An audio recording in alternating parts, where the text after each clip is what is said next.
Assalamualaikum warahmatullahi wabarakatuh. Perkenalkan, nama saya Enmariati, SPDI.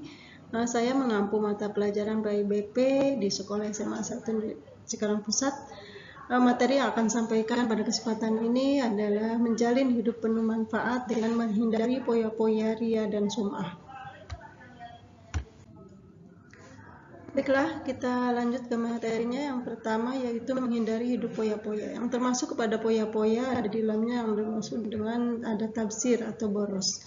Tabzir atau boros itu adalah perilaku membelanjakan hartanya tidak pada jalannya atau tidak dengan jalan yang benar. Yang kedua ada termasuk kepada poya-poya itu adalah ada israf. Ya, israf itu membelanjakan hartanya melewati batas dan tidak bermanfaat di dunia maupun akhirat. Dampak dari perilaku poya-poya yang pertama adalah terlalu sibuk mengurusi duniawi sehingga melalaikan akhirat. Yang kedua menimbulkan sifat iri, dengki, dan pamer. Yang keempat dapat menimbulkan sifat kikir. Yang keempat adalah memicu frustasi apabila hartanya habis. Cara menghindari sifat poya-poya yang pertama adalah membelanjakan harta sesuai prioritas ya, sesuai kebutuhan bukan sesuai keinginan.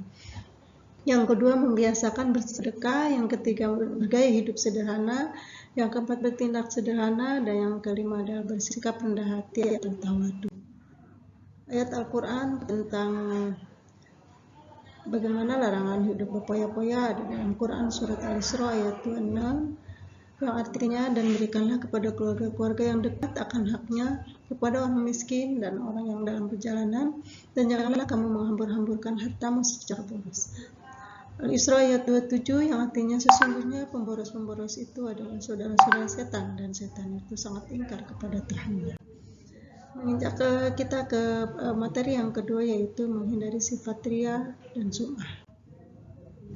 Sifat ria dan sum'ah. Sum'ah itu secara bahasa berarti memperdengarkan, sedangkan secara istilah sum'ah adalah memberitahukan amal ibadah yang dilakukannya kepada orang lain yang dengan tujuan agar mendapatkan pujian. Sementara ria menurut bahasa adalah berarti memperlihatkan atau menampakkan. Secara istilah ria adalah melakukan ibadah dengan niat mendapatkan pujian. Tingkatan-tingkatan orang yang ria ya. Menurut tingkatan dibagi menjadi dua. Ada ria kholis, yaitu ria melakukan ibadah hanya untuk mendapatkan pujian. Ada yang kedua ria syirik, yaitu melakukan sesuatu karena niat menjalankan perintah Allah sekaligus juga ingin mendapatkan pujian dari orang lain. Menurut bentuknya ria dibagi menjadi dua. Ada ria dalam niat dan ada ria dalam perbuatan.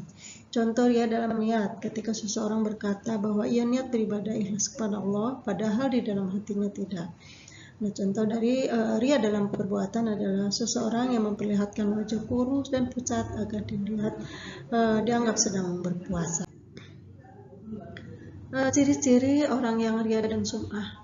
Ciri yang pertama adalah selalu mengungkit amal baik yang pernah dilakukan. Ciri yang kedua adalah beramal baik hanya sekedar ikut-ikutan orang lain.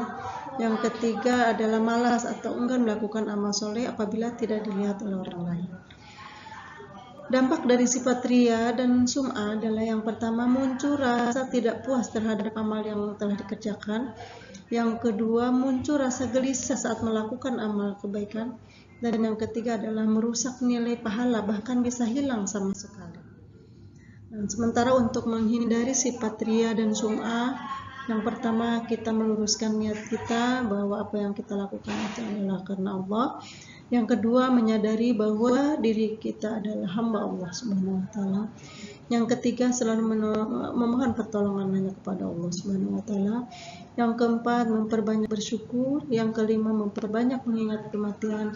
Dan yang keenam adalah membiasakan hidup sederhana. Ayat Al-Quran yang menerangkan tentang bagaimana sifat ria dan sum'ah yaitu surat Al-Baqarah ayat 264. A'udzubillahi minasyaitonirrajim. Ya ayyuhalladzina amanu la tubtilu sadaqatikum bil manni wal adha kalladzi yunfiqu malahu ria'an nasi wa la yu'minu billahi wal yawmil akhir. Famathaluhu kamathali safwanin alaihi turabun fa asabahu wabilun fatarakahu salda la yaqdiruna ala syai'in mimma kasabu wallahu la yahdil qaumal kafirin. Yang artinya Wahai orang-orang yang beriman, janganlah kamu merusak sedekahmu dengan menyebut-nyebutnya dan menyakiti perasaan penerima, seperti orang yang menginfakkan hartanya karena ria atau pamer kepada manusia dan dia tidak beriman kepada Allah dan hari akhir. Perumpamaannya adalah orang itu seperti batu yang licin yang di atasnya ada debu, kemudian batu itu ditimpa hujan lebat, maka tinggallah batu itu licin lagi. Mereka tidak memperoleh sesuatu apapun dari apa yang mereka kerjakan, dan Allah tidak memberi petunjuk kepada orang-orang yang kafir. Terima kasih, demikian pembelajaran pada kesempatan ini. Billahi taufiq wal hidayah. Wassalamualaikum warahmatullahi wabarakatuh.